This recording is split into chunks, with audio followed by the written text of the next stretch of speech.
Okay, and thank you very much. Thank you all for coming. I will try to talk very fast, but I have a tendency to talk too fast. So I'm going to skip over some of the slides, but I really want to get to the point about the CMS proposal as well. This is just a map of Jaguar range. You've all listened. You all listened to particular conditions of the Jaguar, the status in Mexico, in Peru, and Costa Rica. This is the range of the species. I apologize for the typo on the map, and you get a prize if you find it. But moving on, because I don't have time. If we look at Mesoamerica, we can see in the Jaguar populations there significant reduction in the size of the wild population in the 15-year period from 2000 to 2015. There is no question that those populations are endangered populations.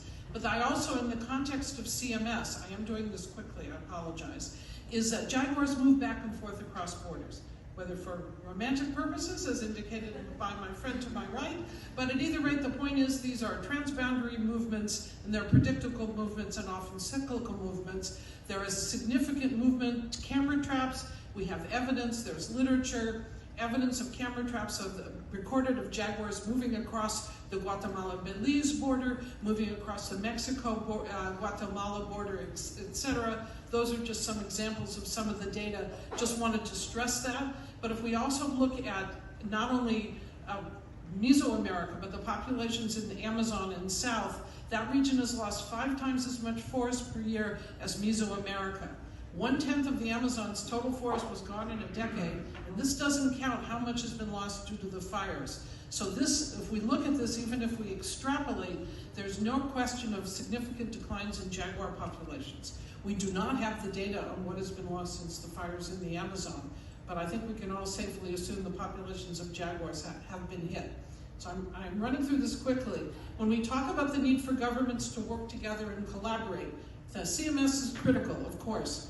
The governments who are the range states for the jaguar, the 18 range states, the majority of them got together and developed the Jaguar 2030 roadmap. I won't read that out to you in the interest of time because we want to have time for a few questions.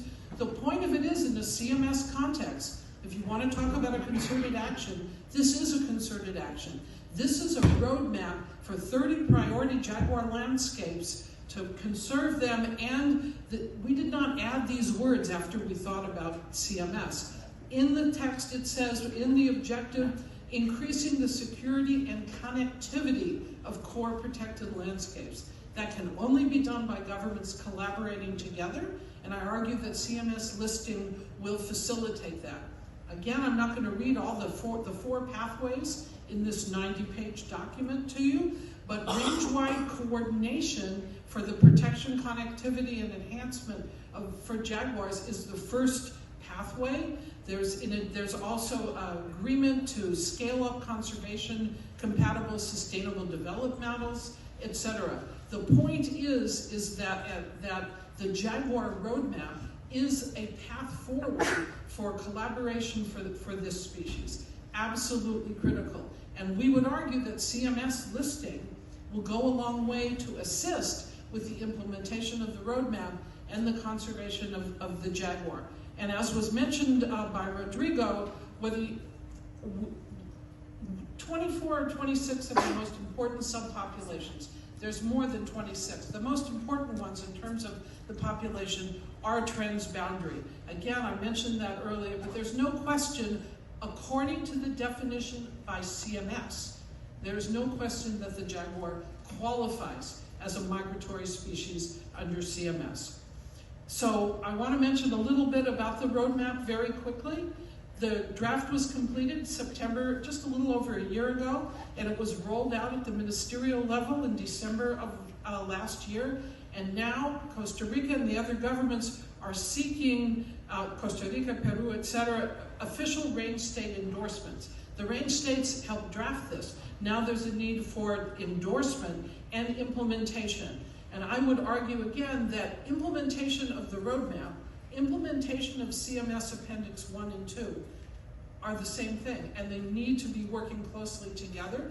The governments will be working together on the roadmap even without CMS listing, but CMS listing will go a long way to elevate attention, elevate political attention, and and let's be frank, to elevate funding as well for this critical species. I know you probably can't read this and we don't have time. The ones on the left, those are all the range states of the jaguar.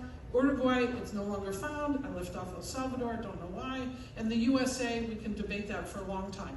But there are no breeding populations in the US, and there won't be until the wall comes down. But the countries in green are those who attended the meeting on the roadmap. The countries in blue are the ones that are parties to CMS. And the ones that it says yes are the ones that have officially endorsed the roadmap. Hopefully by the end of this week, more of the range states have endorsed the roadmap. No one is opposed.